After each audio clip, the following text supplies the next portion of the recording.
ಪ್ರೀತಿಯ ವೀಕ್ಷಕರೇ, ನಿಮ್ಮೆಲ್ಲರಿಗೂ ಮಾತು ಮಂಥನಕ್ಕೆ ಆತ್ಮೀಯ ಸ್ವಾಗತ. ನಾನು ಕೆಜೆ ಹಳ್ಳಿ ಸುರೇಶ್. ಪ್ರಿಯ ವೀಕ್ಷಕರೇ, ಸಾಮಾಜಿಕ ಕಾರ್ಯಕರ್ತ, ಹೋರಾಟಗಾರ, ಮುಖ್ಯಮಂತ್ರಿ ಸಿದ್ದರಾಮಯ್ಯನವರ ವಿರುದ್ಧ ಮೂಢ ದೂರನ್ನ ದಾಖಲಿಸಿದಂತಹ ಅಗ್ರೆಸಿವ್ ಆದಂತಹ ಸಾಮಾಜಿಕ ಕಾರ್ಯಕರ್ತ ಸ್ನೇಹಮಯಿ ಕೃಷ್ಣ ಅರೆಸ್ಟ್ ಆಗಿದ್ದಾರೆ. ಅವರ ಈ ಆರೋಪ ಏನು ಅಂದ್ರೆ, ಸರ್ಕಾರದ ಮುಖ್ಯ ಕಾರ್ಯದರ್ಶಿಗಳು ಶಾಲಿನಿ ರಜನೀಶ್ ಅವರು 1,60,00,000 ಹಣವನ್ನ ಪಡೆದುಕೊಂಡಿದ್ದಾರೆ. ಒಬ್ಬ ಅಧಿಕಾರಿಯನ್ನ ಒಂದು ಮಹತ್ವದ ಡಿಪಾರ್ಟ್ಮೆಂಟ್ಗೆ ಬಡ್ತಿ ನೀಡೋ ಸಲುವಾಗಿ ಅವರು 1,60,00,000 ಲಂಚವನ್ನ ಪಡೆದಿದ್ದಾರೆ ಅನ್ನುವಂತ ಆರೋಪ ಮಾಡಿದ್ರು. ಇದೀಗ ಸಿಸಿಬಿ ಪೊಲೀಸರು ಸ್ನೇಹಮಯಿ ಕೃಷ್ಣ ಅವರನ್ನ ಅರೆಸ್ಟ್ ಮಾಡಿದ್ದಾರೆ. ಏನಿದು ಪ್ರಕರಣ? ಯಾಕೆ ಸ್ನೇಹಮಯಿ ಕೃಷ್ಣ ಅವರನ್ನ ಪೊಲೀಸರು ಅರೆಸ್ಟ್ ಮಾಡಿದ್ರು? ಆರೋಪ ಮಾಡಿದವ್ರನ್ನೇ ಅರೆಸ್ಟ್ ಯಾಕೆ ಮಾಡಿದ್ರು? ಇದರಲ್ಲಿ ಯಾರ ಕೈವಾಡ ಇದೆ? ಯಾರ ವ್ಯೂಹದಲ್ಲಿ ಯಾರು ಸಿಕ್ಕಾಕೊಂಡಿದ್ದಾರೆ? ಈ ಪ್ರಕರಣ ಎಲ್ಲಿಗೆ ಹೋಗಬಹುದು? ಈ ಎಲ್ಲ ವಿಚಾರ ಬಗ್ಗೆ ನಾನು ಡೀಟೇಲ್ ಆಗಿ ಹೇಳ್ತಾ ಹೋಗ್ತೀನಿ. ಸ್ನೇಹಿತರೆ, ನೀವಿನ್ನೂ ನಮ್ಮ ಚಾನಲ್ಗೆ ಸಬ್ಸ್ಕ್ರೈಬ್ ಮಾಡದೇ ಇದ್ರೆ ದಯಮಾಡಿ ಸಬ್ಸ್ಕ್ರೈಬ್ ಮಾಡಿ, ಲೈಕ್ ಮಾಡಿ, ಶೇರ್ ಮಾಡಿ.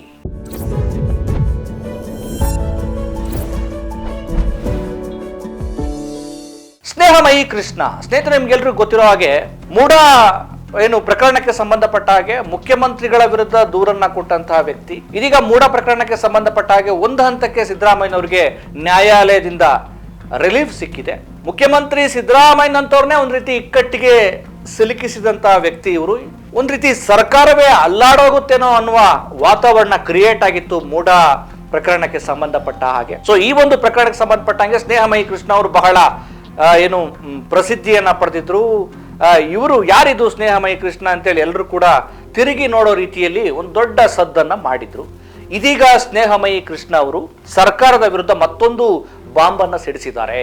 ಯಾರು ಅಂದ್ರೆ CS ಅವರು, ಸರ್ಕಾರದ ಮುಖ್ಯ ಕಾರ್ಯದರ್ಶಿಗಳೇ ಲಂಚವನ್ನ ಪಡೆದಿದ್ದಾರೆ ಅನ್ನುವಂತ ಆರೋಪ ಅವರದ್ದು. ಏನದು ಆರೋಪ? ಶಾಲಿನಿ ರಜನೀಶ್ ಅವರು 1,60,00,000 ಪಡೆದುಕೊಂಡಿದ್ದಾರೆ ಅಂತ ಹೇಳಿ ಅವರು ಆರೋಪ ಮಾಡ್ತಿರುವಂತದ್ದು. ಜೊತೆಗೆ ಯಾರಿಗೆ? ಮೈಸೂರು ನಗರಾಭಿವೃದ್ಧಿ ಪ್ರಾಧಿಕಾರದ ಮಾಜಿ ಆಯುಕ್ತ ನಟೇಶ್ ಅವರು ಈಗ ಸದ್ಯ ಹಾಲಿ ಕರ್ನಾಟಕ ರಾಜ್ಯ ಖಾದಿ ಮತ್ತು ಗ್ರಾಮೋದ್ಯೋಗ ಮಂಡಳಿಯ ಮುಖ್ಯ ಕಾರ್ಯನಿರ್ವಹಣಾಧಿಕಾರಿಯಾಗಿ ಕೆಲಸ ಮಾಡ್ತಿದ್ದಾರೆ. ಈ KS ಅಧಿಕಾರಿ ಮೊದಲು ಮೂಢ ಆಯುಕ್ತರಾಗಿರ್ತಾರೆ. ಇದೀಗ ಅವರನ್ನ ನನಗೆ ಹೇಳಿದ್ನಲ್ಲ, ಹಾಲಿ ಕರ್ನಾಟಕ ರಾಜ್ಯ ಖಾದಿ ಮತ್ತು ಗ್ರಾಮೋದ್ಯೋಗ ಮಂಡಳಿಯ ಮುಖ್ಯ ಕಾರ್ಯನಿರ್ವಹಣಾಧಿಕಾರಿಯನ್ನಾಗಿ ಮಾಡುವ ಸಲುವಾಗಿ CS ಅವರು, ಸರ್ಕಾರದ ಮುಖ್ಯ ಕಾರ್ಯದರ್ಶಿಗಳು ನಟೇಶ್ ಅವರಿಂದ ಅಥವಾ ಬೇರೆ ಬೇರೆ ಮೂಲಗಳಿಂದ ಇವರು 1,60,00,000 ಹಣವನ್ನ ಲಂಚ ಪಡೆದಿದ್ದಾರೆ ಅಂತ ಆರೋಪ. ಜೊತೆಗೆ ಮತ್ತೊಂದು ಮುಖ್ಯವಾದ ಆರೋಪ ಇವ್ರದ್ದೇನು ಅಂದ್ರೆ, ಈ ಒಂದು ಪ್ರಕರಣಕ್ಕೆ ಸಂಬಂಧಪಟ್ಟ ಹಾಗೆ ಈ ಒಂದು ಪ್ರಕರಣದ ವಿವರವನ್ನ ಡೀಟೇಲ್ ಆಗಿ ನೋಡ್ತಾ ಹೋದ್ರೆ ಸ್ನೇಹಮಯಿ ಕೃಷ್ಣ ಅವರು ಹೇಳ್ತಾರೆ, ಈ ಒಂದು ಪ್ರಕರಣ ಸಂಬಂಧಪಟ್ಟಂಗೆ ಮೈಸೂರಲ್ಲಿ ಒಂದು ಕಾರಲ್ಲಿ, ಆ ಕಾರಿನ ನಂಬರ್ ಕೂಡ ಹೇಳ್ತಾರೆ, ಮತ್ತೆ 5 ಬ್ಯಾಗ್ಗಳಲ್ಲಿ 9 ಕೋಟಿ ಹಣವನ್ನ ಸಾಗಿಸಲಾಯಿತು. ಆ ಫೋಟೋ ನನ್ನ ಹತ್ರ ಇದೆ, ಆ ಡಾಕ್ಯುಮೆಂಟ್ ನನ್ನ ಹತ್ರ ಇದೆ. ಒಂದು ದೊಡ್ಡ ಭ್ರಷ್ಟಾಚಾರ ನಡೆದಿದೆ. ಆ ಕಾರ್ ಯಾವುದು, ಆ ಕಾರಿನ ನಂಬರ್ ಏನು, ಆ ಬ್ಯಾಗ್ ಅಲ್ಲಿ ಎಷ್ಟು ದುಡ್ಡಿತ್ತು, ಯಾವ ರೀತಿ ಎಲ್ಲಿ ಸಾಗಿಸಲಾಯಿತು, ಎಲ್ಲ ಡೀಟೇಲ್ ನನ್ನ ಬಳಿ ಇದೆ. ಅದನ್ನ ನಾನು ಸಂಬಂಧಪಟ್ಟ ಇಲಾಖೆಗೆ ಸಲ್ಲಿಸ್ತೇನೆ ಅಂತೇಳಿ ಹೇಳಿದ್ರು. ಸಂಬಂಧಪಟ್ಟಂಗೆ ಬೆಂಗಳೂರು ಕಮಿಷನರ್ಗೂ ದೂರು ಕೊಟ್ಟಿದ್ರು. ಯಾವಾಗ ಎಲ್ಲ ವಿಚಾರ ಹೊರಗಡೆ ಬರುತ್ತೆ, ಸೊ ಅವರು ಜನಪ್ರತಿನಿಧಿಗಳ ವಿಶೇಷ ನ್ಯಾಯಾಲಯಕ್ಕೆ ಕೂಡ ಮಹತ್ವದ ದಾಖಲೆಗಳನ್ನ ಸಲ್ಲಿಸೋರಿದ್ರು ಅಂತ ಹೇಳಲಾಗ್ತಾ ಇದೆ.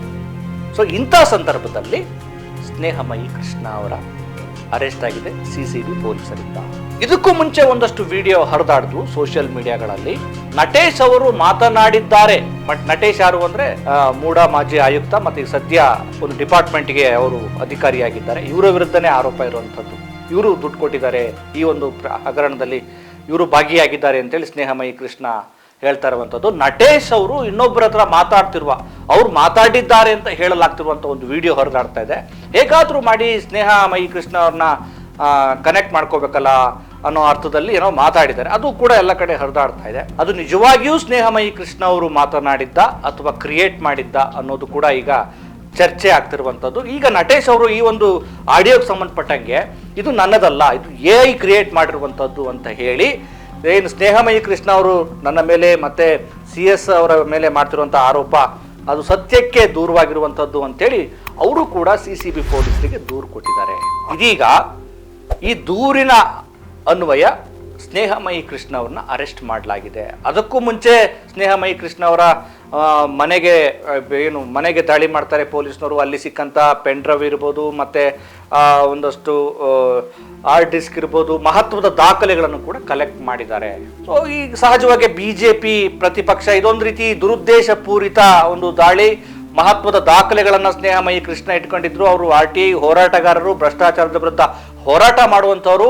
ಅವರು ನ್ಯಾಯಾಲಯಕ್ಕೆ ಎಲ್ಲಿ ಈ ದಾಖಲೆಗಳನ್ನು ಸಲ್ಲಿಸಿಬಿಟ್ರೆ ನಮ್ಮ ಸರ್ಕಾರಕ್ಕೆ ಒಂದು ದೊಡ್ಡ ಮಟ್ಟದ ಆಘಾತ ಆಗ್ಬಿಡುತ್ತೆ, ಸರ್ಕಾರ ಎಲ್ಲಿ ಅಲ್ಲಾಡ್ಬಿಡುತ್ತೆ ಅಂತೇಳಿ ಇವ್ರನ್ನ ಅರೆಸ್ಟ್ ಮಾಡಲಾಗಿದೆ ಅಂತೇಳಿ ಬಿಜೆಪಿಯ ನಾಯಕರು ಹೇಳ್ತಾ ಇರುವಂಥದ್ದು. ಇದು ತುಂಬಾ ಒಂದು ರೀತಿ ಕನ್ಫ್ಯೂಸ್ ಇದೆ. ಇದು ಸ್ನೇಹಮಯಿ ಕೃಷ್ಣ ಮಾಡ್ತಿರುವಂಥ ಆರೋಪವನ್ನು ನಾವು ಕೂಡ ತಳ್ಳಿ ಹಾಕೋದಿಕ್ಕಾಗೋದಿಲ್ಲ, ಹಂಗಂತೇಳಿ ನಿಜ ಅಂತಾನೂ ಹೇಳೋದಿಕ್ಕಾಗಲ್ಲ. ಆದ್ರೆ ಸತ್ಯಾಂಶ ಹೊರಗಡೆ ಬರಬೇಕಾಗಿದೆ. ಸ್ನೇಹಮಯಿ ಕೃಷ್ಣ ಅವ್ರು ಮಾಡ್ತಿರೋದು ಯಾರ ಮೇಲೆ ಅಂದ್ರೆ ಸರ್ಕಾರದ ಮುಖ್ಯ ಕಾರ್ಯದರ್ಶಿಗಳ ಮೇಲೆ, ಆಮೇಲೆ ನಟೇಶ್ ಅನ್ನುವಂಥ ಅಧಿಕಾರಿಯ ಮೇಲೆ.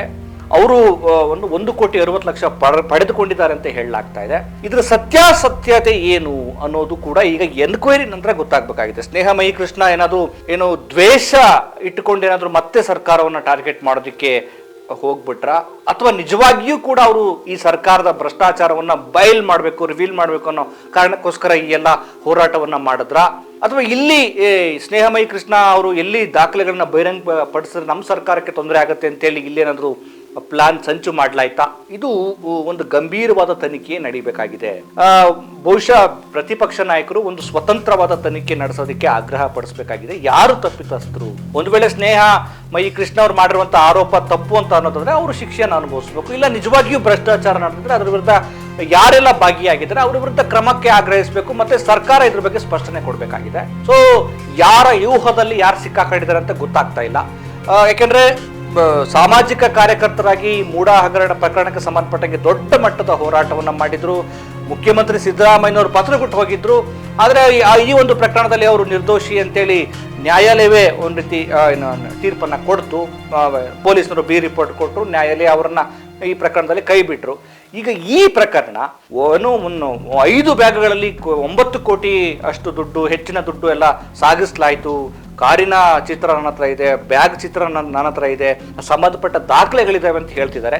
ಇದು ಕಟ್ಟುಕತೆನಾ, ವಾಸ್ತವನ? ಇದೆಲ್ಲವೂ ಕೂಡ ರಿವೀಲ್ ಆಗಬೇಕಾಗಿದೆ. ಸೊ ರಿವೀಲ್ ಆಗಬೇಕು ಅಂದ್ರೆ ಸ್ವತಂತ್ರವಾದ ತನಿಖೆ ನಡಿಬೇಕು, ಪಾರದರ್ಶಕವಾದ ತನಿಖೆ ನಡಿಬೇಕು. ಸೊ ಅದಾಗ ಮಾತ್ರ ಸತ್ಯ ಹೊರಗಡೆ ಬರುತ್ತೆ. ಇಲ್ಲಾಂದ್ರೆ ಕೇವಲ ಆರೋಪ ಪ್ರತ್ಯಾರೋಪಗಳು, ಅವ್ರ ಮೇಲೆ ಇವರು ಆರೋಪ ಮಾಡೋದು, ಇವ್ರನ್ನ ಅವ್ರು ತೆಗಳೋದು ನಡೆಯುತ್ತೆ. ಇಲ್ಲಿ ಸತ್ಯ ಬರಬೇಕು. ಒಂದು ವೇಳೆ ಸರ್ಕಾರದ ಮುಖ್ಯ ಕಾರ್ಯದರ್ಶಿಗಳು, ಸಂಬಂಧಪಟ್ಟ ಅಧಿಕಾರಿಗಳು ಭ್ರಷ್ಟಾಚಾರ ಮಾಡಿದ್ರೆ ಅವ್ರ ವಿರುದ್ಧ ಕಠಿಣವಾದ ಕ್ರಮವನ್ನು ತೆಗೆದುಕೊಳ್ಬೇಕಾಗಿದೆ. ಕಾದ್ ನೋಡ್ಬೇಕಾಗಿದೆ ಮುಂದೆ ಇದು ಯಾವ್ಯಾವ ಸ್ವರೂಪವನ್ನು ಪಡೆದುಕೊಳ್ಳುವ ಸಾಧ್ಯತೆಗಳಿವೆ ಅಂತ. ಸೊ ಎಲ್ಲವೂ ಕೂಡ ತುಂಬಾ ದಿನಕ್ಕೂ ಒಂದು ರೀತಿ ತಿರುವನ್ನ ಪಡೆದುಕೊಳ್ತಾ ಇದೆ. ಆದರೆ ಸತ್ಯಾಂಶಕ್ಕೋಸ್ಕರ ಪ್ರತಿಪಕ್ಷಗಳು ಮತ್ತೆ ಸರ್ಕಾರವು ಕೂಡ ಸ್ಪಷ್ಟನೆ ಕೊಡಬೇಕಾಗಿದೆ. ಮತ್ತಷ್ಟು ವಿಶೇಷ ಸ್ಟೋರಿಯೊಂದಿಗೆ ನಿಮ್ಮನ್ನ ಭೇಟಿ ಮಾಡ್ತೇನೆ. ನಮಸ್ಕಾರ.